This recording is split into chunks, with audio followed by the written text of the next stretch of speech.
So did you enjoy your first World Cup attendance? I did. I did. I think you've trained my brain to look at different trends that I can now talk about on the show. So thanks for that. I don't know if that was some mind play you had going into this, but man, we talk about sponsorship a lot on here. Subsidizing costs in youth sports doesn't always apply to global events like the World Cup. I'll tell you what. Well, because you could have your sponsorship dollars and charge premium prices, I think is what you're Yes. getting at. Yeah. Yes, exactly. Expensive endeavor. We were both, those listening, we were both at the match in Philly yesterday, the Ivory Coast and Curacao match. Listen, I thought it was excellent. I'm going back this weekend too. I thought it was excellent. Dang. Excellent. I had two kids, like one son Who are you going yesterday to see? and the other. We had Ghana and Croatia. Well, that's going to be a good good match. one. It's going to be good. It's going to be good. I thought it was excellent, excellently run. I said this after the PGA tournament, PGA Championship was here at Aronimink in Philly, and I was blown away as to how well run it was. The parking, they had shuttle buses to and from the course. The lots were kind of a couple of miles away from the course, and it was so well run, so friendly. Everything was just done right. I felt like that about the World Cup, right? So I had a parking pass, which I know not everybody had, but I have gone to sporting events in South Philly for my whole life. And over the last 10 to 15 years, parking at any game, for anyone who doesn't know, all the complexes in Philly are in the same area.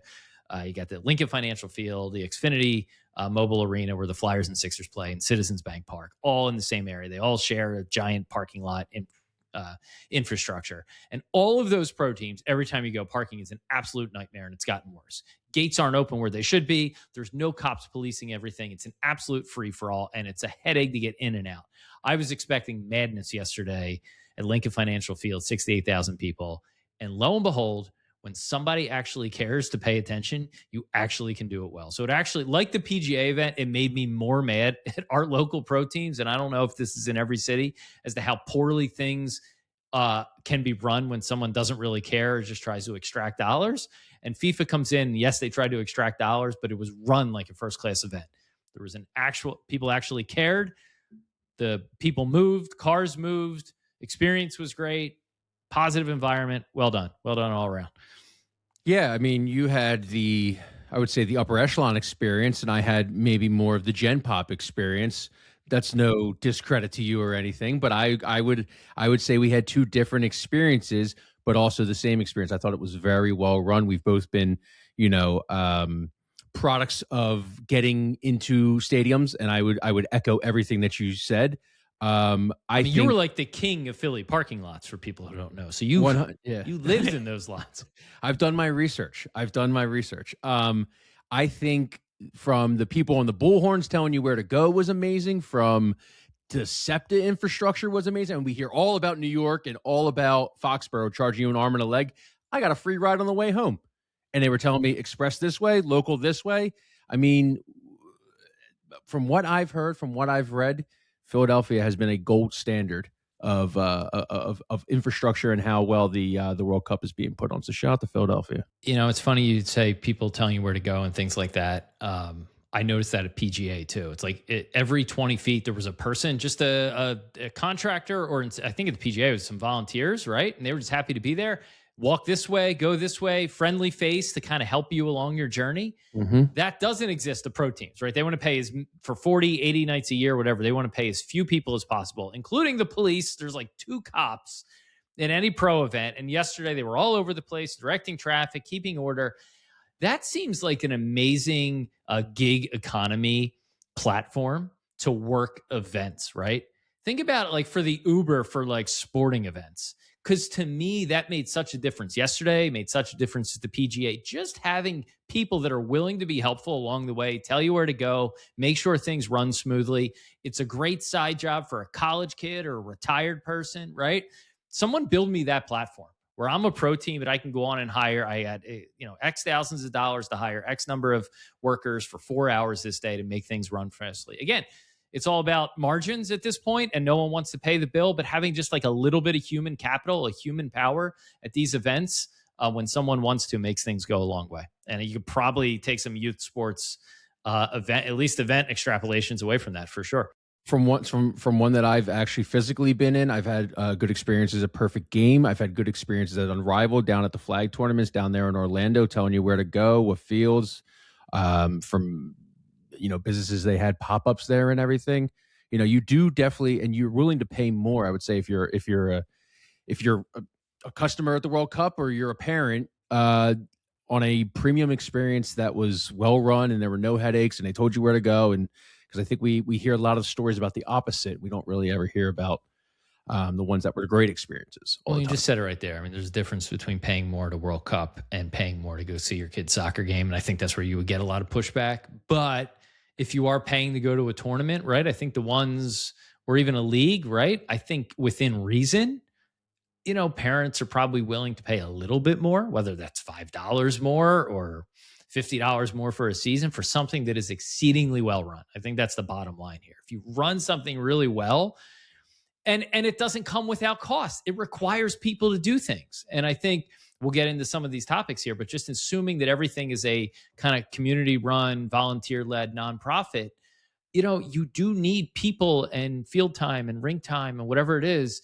Like, there is investment to make things, do things really well. So I think that will tie into what we're about to get to. So probably enough about the World Cup, but Nina talked about it. Yeah, right there. yes, Nina talked about it. She said facilities that were like, I didn't have to walk across the entire facility to go to the bathroom. I had at an more organized facility. We had the bathroom. We had other amenities, snack bar, and all that stuff right there. So yeah. So Nina Johnson, who was on this week from the Savannah Bananas, she had previously spent 18 years largely as an executive at Little League, so she knows the space well. I guess we'll do a brief kind of our takes on our two big interviews this week with Nina and Representative Deluzio. I'll start on Nina. I thought she was great, right? Here's someone we talked to her for an hour, had lots of candid thoughts on youth sports, right?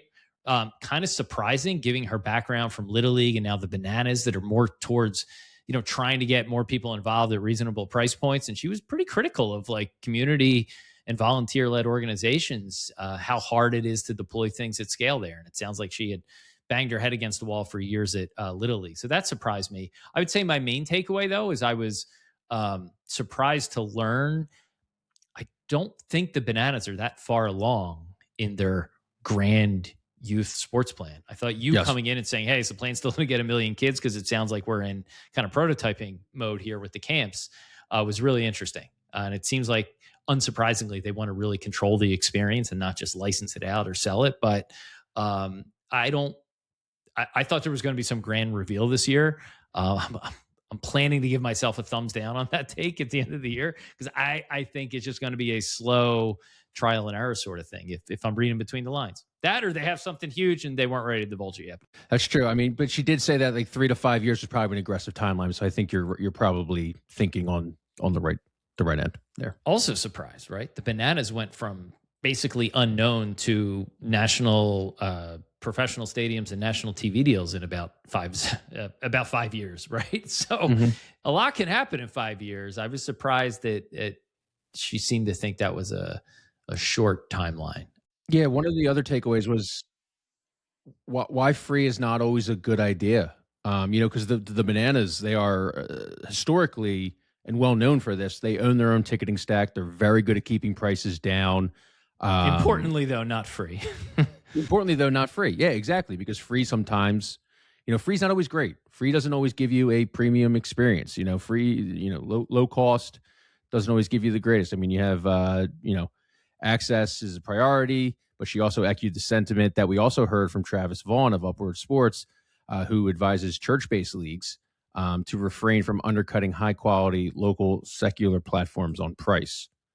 Because if the costs are that low, families will perceive the church's platform as inferior or less worthy of commitment. That was what Travis alluded to when I talked to him at Upward Sports about a month and a half ago. So, again, very candid, and I think it was a very, very appreciative how candid it is, because we can sit here and we can get on our bully pulpit and talk about it all the time, but it's nice to hear someone who's for the last 2 decades has been in that volunteer space, organized space, someone who really walks the walk and can talk the talk on this stuff. Yeah. Yeah, for sure. Certainly deals with lots of, kind of, she said the volunteers at the point of kind of interacting with the athletes. Bringing it back to the bananas for a sec, I had asked, so how do you guys scale this, right? One of the things she said, we like having our players there. Now I thought, okay, well, now you guys kind of lean on, I don't know, there's like 5 or 6 teams under the bananas umbrella. So that expands the pool of players who can show up to things. But again, that doesn't scale. If your version of having a youth sports initiative requires a pro level player from the bananas or one of the colleague teams, sister teams to show up, you can only scale that so far by definition, right? And then so the question was, do you go the RCX route? Do you license banana stuff to local operators? Do you go the franchise route or do you go the acquisition route, right? I think you have to choose one of those buckets if you want to tackle a million plus kids playing banana ball all over the country. In theory, you could go hire people and build facilities and do all this on your own, but not even Unrivaled tried that, right? They went out and bought a bunch of tournaments. So I think that you're going to ultimately have to choose a lane. You can't get scale without giving up a little bit of control, right? You need to rely on people that are outside your direct employed to do these things. And, maybe not. Maybe they can hire someone in 50 different cities to run a thing, maybe. But I would honestly argue probably most heavily in terms of the franchise model for them, which sounds crazy, because you need dedicated local operators to deploy banana ball, in each locale.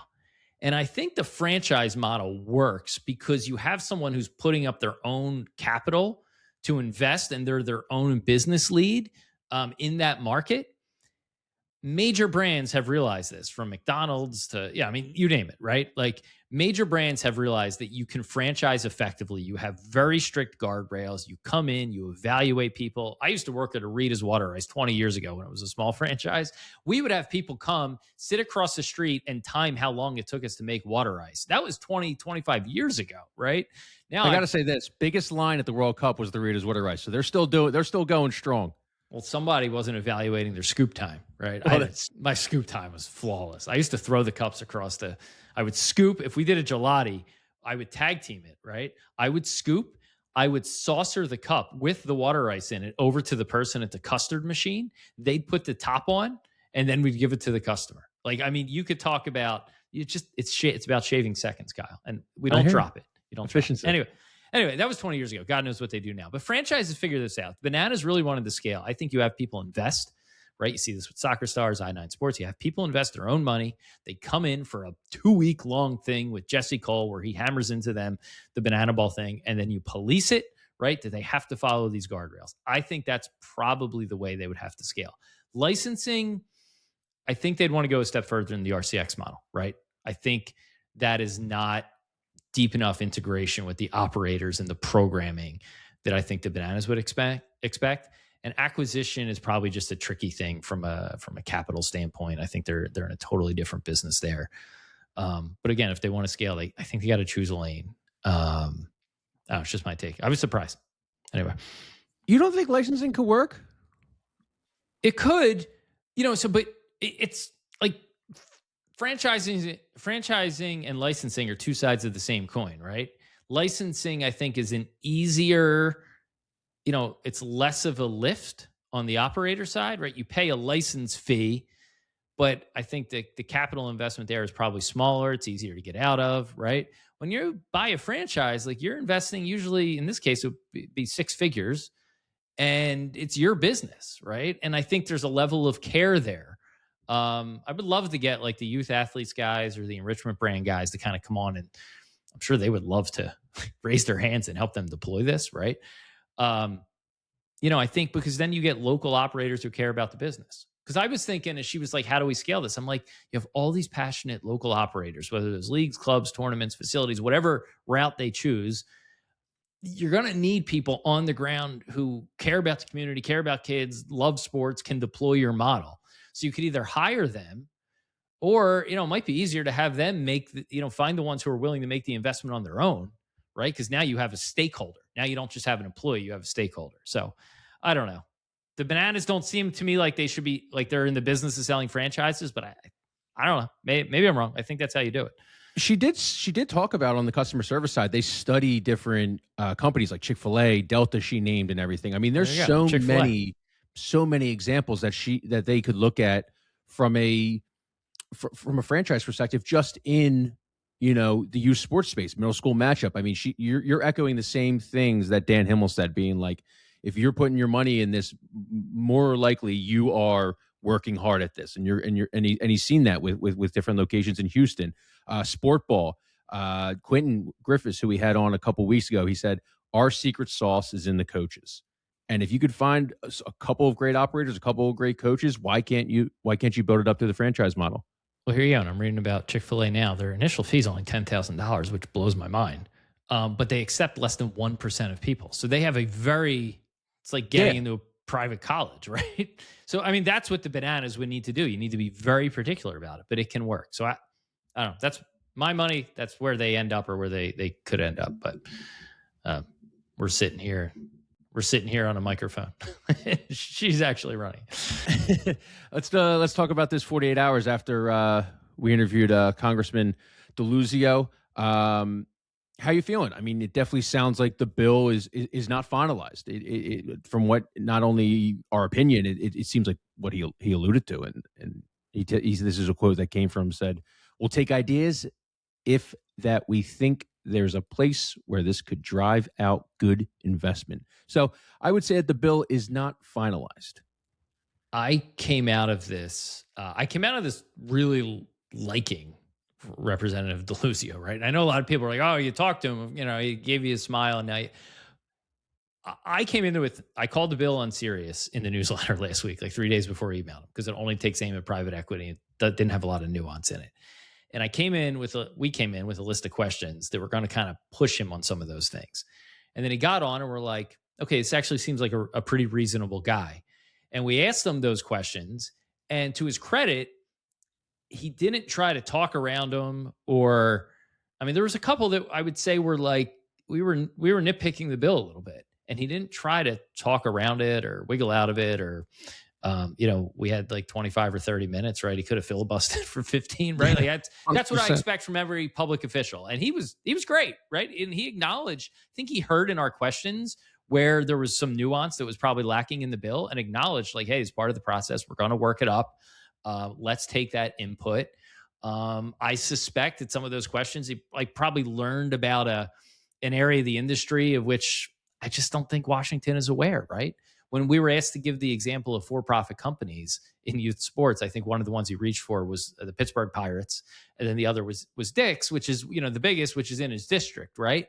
But like, anyone who's listening to this podcast knows that you're citing a pro sports team as a for-profit company in youth sports is the surface layer of the water here, right? I mean, there's a whole industry here that I just don't think Washington is that aware of. And I think all these bills are well-intentioned, and it sounds like there's bipartisan support for the aims of the bills around accessibility and affordability, and people just generally don't like private equity. So my sense was he was somewhat surprised to hear someone push back on it, but he was open to that pushback. And if you could make the case.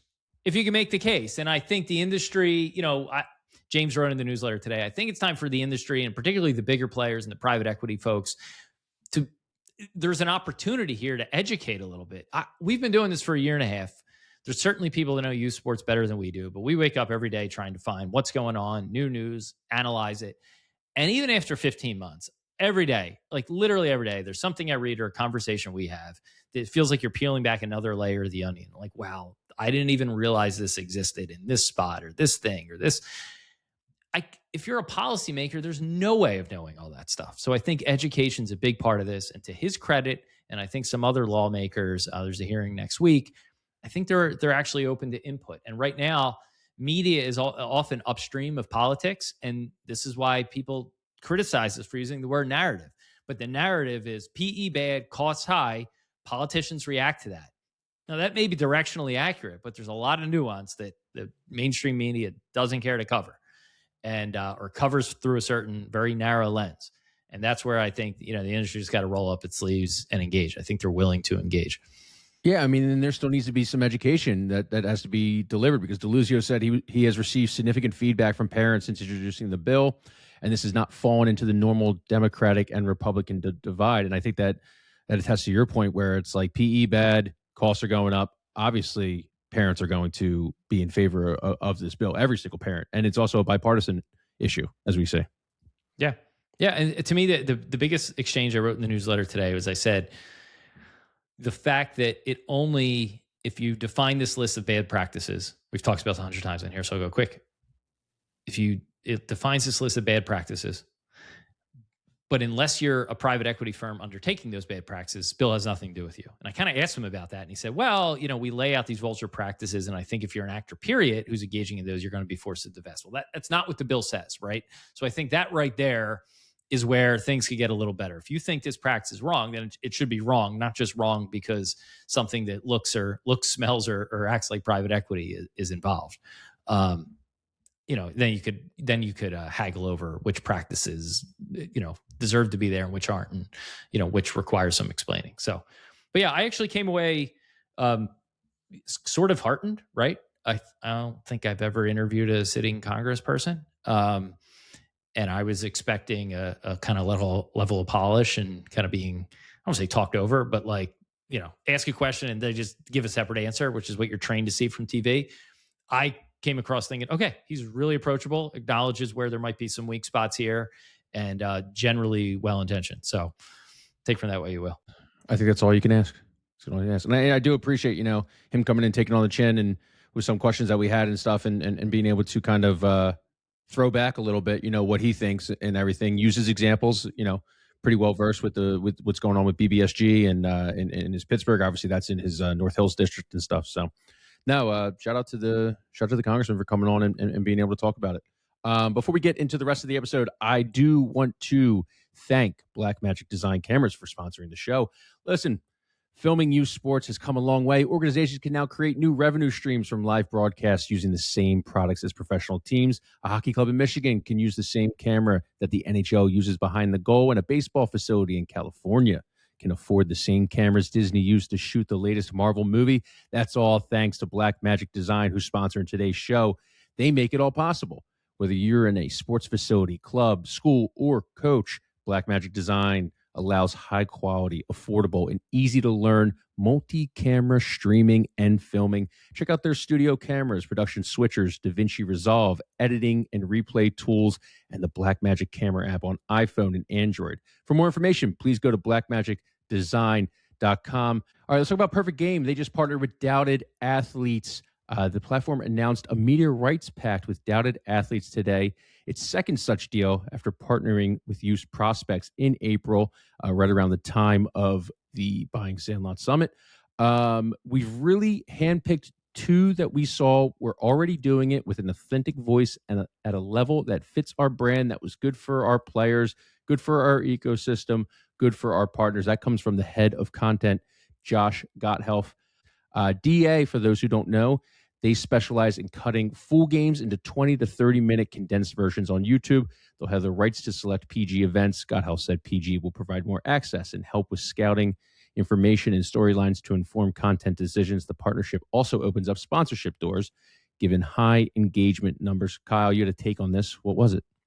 Yeah, I mean, I think the most important line here is they were on the other side of the fence, shooting through the fence. We saw it, loved their work, and instead of tightening up, i.e., sending them a cease and desist, we gave them a call and say, hey, how can we help you enhance your coverage, right? How can we get you from outside the fence to behind the curtain? So I give Perfect Game a lot of credit here because it's probably a better way of handling youth sports tournament IP than maybe Black Bear Sports, kind of handled in the situation with the parent and the streaming that they got all the attention. Though I think some of it was a little bit misconstrued. Either way, PG is savvy here, and they realize that, especially for their brand, these kind of elite level baseball players, where there's a huge cultural relevance now. One of the other things we covered in the newsletter on Wednesday was the what's the name of the brand? Dirty Mids. Dirty Mids brand, which my kids wear the necklaces, right? Getting investment from Matt Laporta's group.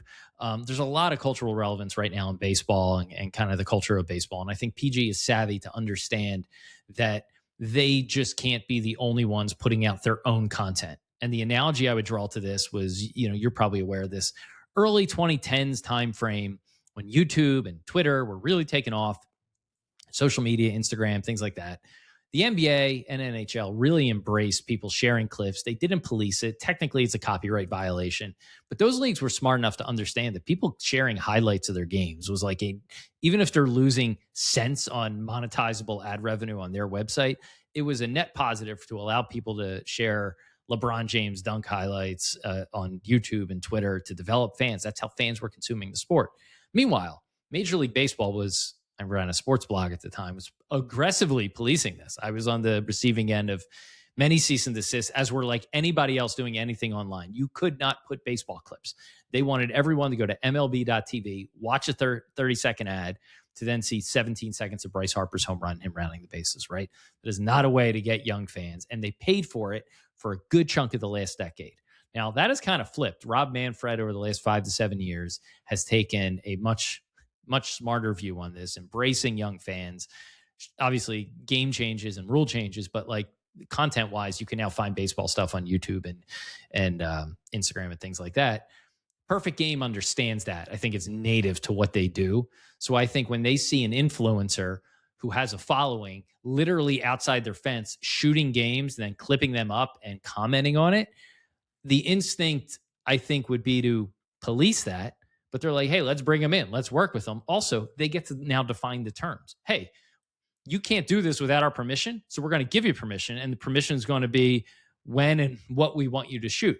Right. Mm-hmm. So they take over some control. That's part of it.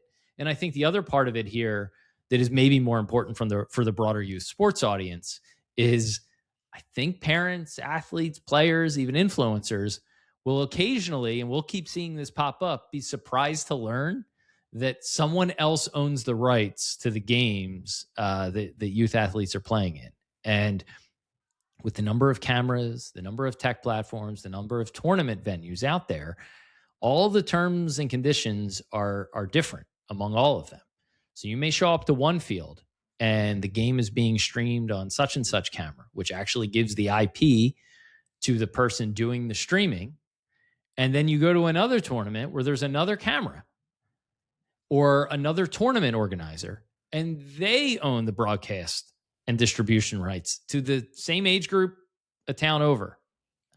And I think you're going to see PG handled this well, but we are definitely going to see more stories pop up, and it's going to hit the mainstream media where parents are shocked to learn that someone else was monetizing, their kids' games rights. But the terms and conditions they checked yes on 6 months earlier when they signed up for the season, signed us rights away. So it's not really a takeaway there other than, that's our next slippery slope we're going to have to understand, or we're going to need people to kind of understand the nuance of it.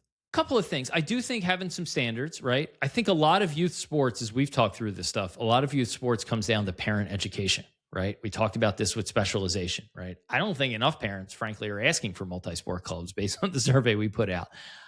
We see the studies on how bad specialization is, but I don't think parents are seeing them on the uptake that we are, because we're nerds and poring over this stuff.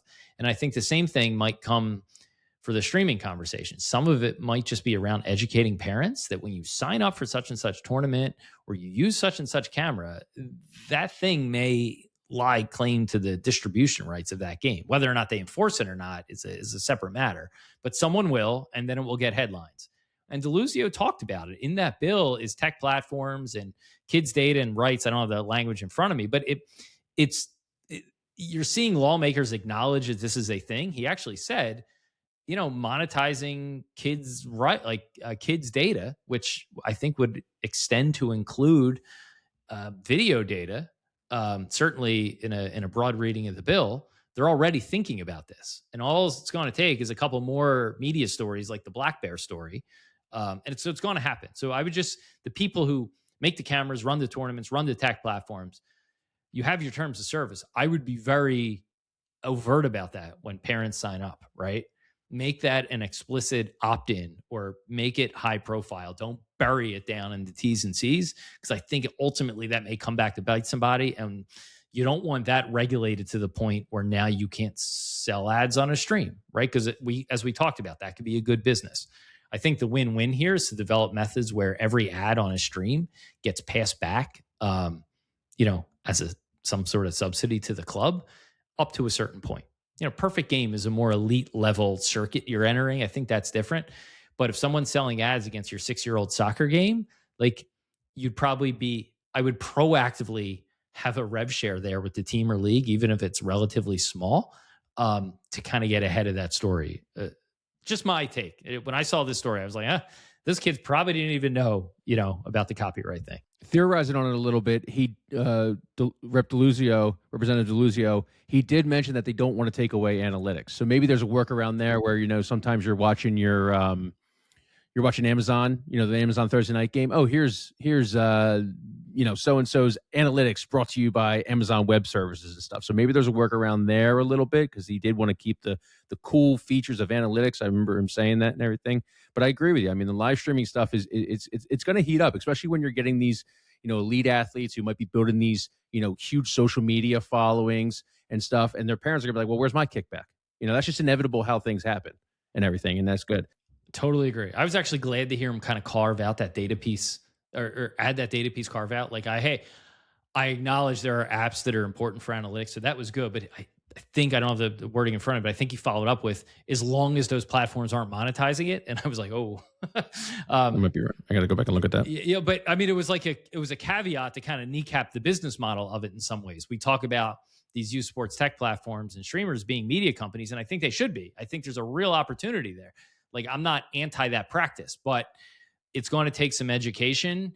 And I would say, getting proactively kind of warming parents to the idea as to why, these more competitive tournaments have media rights value, and thinking about ways you can work with athletes to make sure, they get their piece of the pie. I think your example is great, by the way, where you talk about like an elite athlete who has NIL potential, and then he plays in a tournament that monetizes his or her likeness with an ad, and they don't see a kickback, right? Like, that's where you're going to get the parent to be like, whoa. My son's he's a 6-figure athlete. She's a 6-figure volleyball player. This is how the collective bargaining agreement gets done in pro sports, by the way, right? So the stakes aren't there yet, but it's the same mechanism, really. Yeah, we saw a lot of people freak out. I don't know if you saw this. The WNBA just put a poster out. It was done by Windcraft. It wasn't done by the WNBA. And Caitlin Clark wasn't on the poster, so people freaked out. It's like, oh, look at them slighting Caitlin Clark again and everything. It's like, well, no, Caitlin Clark has to get paid for her name, image, and likeness to be on that poster. The people who are on there aren't as big as Caitlin Clark. They don't have their contract figured out that way and stuff. So it's stuff like that, going back to that and everything. Name, image, and likeness. Where's my kickback? And we're going to see it from the pros to the youth. It's going to trickle down and stuff. It'll be interesting. Shout out to Perfect Game. I don't want to get lost in this. Like that's an awesome partnership they've done. Incredible, thought there and everything. I mean, PG, when you're paying for these tournaments, obviously you want the competition, but at the end of the day, it's exposure. I was luckily enough there to kind of witness it behind the scenes a little bit, and watching a kid do the diamond cast as he also was going behind the backstop because some kid had 11 strikeouts that day. So he's taking a little video of the guy, 30-second video, sending it over to one of the PG scouts. One of the PG scouts is looking at it. Boom, boom, boom, boom, boom. We're posting it. That's exposure. But now we're going to get even more exposure for these kids, on different kind of platforms. Someone might not be following the Perfect Game scout, in that area. But you know what? They might be found down at athletes, and now they're watching these guys play. And I think a Pottstown scout does this with Perfect Game. They allow them to come in and film stuff. And I think, Perfect Game is savvy enough to know that whenever you're kind of like the official brand, your media channels will always be kneecapped a little bit, right? Like they will always lose some amount of authenticity, though I think PG does a terrific job of it. But you have to allow independent creators to come in. I Show Speed is like all over the World Cup. Like has some special permission, right? My kids love him, by the way, for better or worse. A lot of his songs are very explicit. But his World Cup song, we've been listening to it in the car. We pulled up to the stadium yesterday, and it was blaring inside the stadium. And I'm like, okay, Show and FIFA have a little bit of a deal here, but you need to enable that. So I think PG comes out. This is like the right move. I don't want this conversation to make it seem like I was criticizing the way PG handled it. I think they handled it correctly. I just think it's a good reminder about the rights aspect of it and how others should think about it. But great.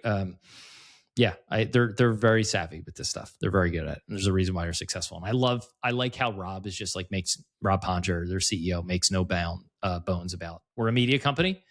We want to become a lifestyle. Like, we want to become a brand. Like, that's our business. And we run tournaments. It's smart. It's smart. It's hard to do though. It's very hard to do those two things well.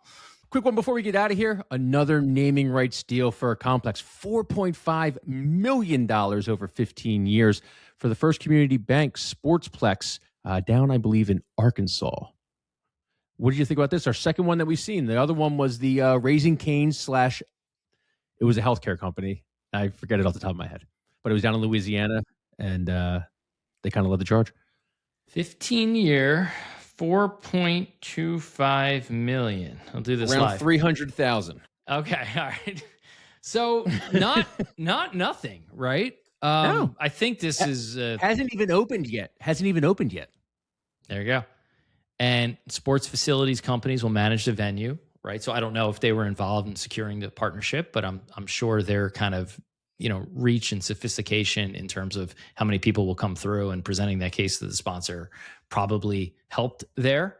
And again, it's a reminder that when you have larger consolidated companies with scale and some professionalization and sophistication, you can sell these multi-million-dollar sponsorships. It's very hard for certainly a nonprofit to kind of get their or certainly a community-run organization to kind of get their ducks in a row to propose that to a bank, a $4 million sponsorship deal over 15 years. You need kind of, professional for-profit companies that have some incentive to figure out how to make it work. So I'd say there's that. I think we're probably still just scratching the surface on these, but we got to give a thumbs up to our second year trend. I think that was a hard, or did I predict facility naming rights or team naming rights? I think it was team. Oh, I think it was team. The thumb we'll is have to go back and look at the footage. Beginning to turn up. We might have to check the game tape right here. I'll make a specific prediction here. I think we already saw one naming rights deal around a facility, right, James? That couple $1 million early on. Yes, Raising Cane's, and I think we'll see another, call it $2.5 million plus naming rights deal around a youth sports facility, and I think we'll see examples of clubs outright taking the brand name, not just sponsored by, but the actual brand name. I think that's the biggest, easiest unlock. This team is Uber, Monco, Uber Select 8U, Monco Purple, whatever, or Uber Purple, Uber Yellow for a rec league. I think you're going to see that. It's a no-brainer. I did say 4.5. It's 4.25. Still around $300,000. I just want to make that clear. We are a journalism outlet. Pretty good. I still have yet to see. I may be wrong. We've seen Carvana on Rush kits. I know, like Three Step, I think has some leagues where the league is sponsored by the brand. I'm sure there's a team out there, but it hasn't. We haven't seen the press release, and I haven't seen it happen at scale where you got, the State Farm 8U Bandit. Forget about the Bandit. State Farm 8U Red, State Farm 8U White, whatever it is, it will happen. It's probably, it's higher visibility than the facility in some cases, or not higher visibility, probably higher ROI. Yeah, I mean, I guess you're just looking for visibility, because I always go back to James's take being like the link where the Eagles play. It's the link, and they sponsor it so they can get 50-yard line suites, to host clients and host. That's a good point. People and stuff. But I think James said this, and I agreed with him. Like, I just can't see how there would be naming rights for these facilities. But when you have 12 basketball courts, 24 volleyball courts, an Olympic-sized natatorium with 1 meter, 3 meter diving, I believe that is, and then competition warm-up pool, 35,000 square foot event center. That's pretty good visibility for First Community Bank, I would say. Over a 15-year period, you got to hope you're getting millions and millions and millions of people in over that year. And by the time this hits that 5-10-year mark, 4.5 million or 4.25 million might look like pocket change. I'm sure they have on-site activation. They may not have the luxury suite, right? Not yet. You might not need it for local swimming, but I'm sure they have on-site activation. I'd be interested to see what the data rights sharing is here, right? I'd be interested to see if you get a naming rights deal and an athlete walks through your doors and they sign a waiver that I would not be surprised to learn that there's a T&C a disclaimer that data is shared with the naming rights sponsor, which will open up a whole other can of worms when parents start getting First Community Bank. But Let Kids Play Act 2, Return of the Let Kids Play Act. That'll be the sequel. So there will be a lot of First Community Bank customers in Jonesboro, Arkansas over the next 15 years. You can count on that, or at least I hope so. So anything else on this before we get out of here? No, that's it. All right. Hey, thanks for listening to the podcast today. We hope you have a great weekend, and we will be back on Monday. GG's. Good game.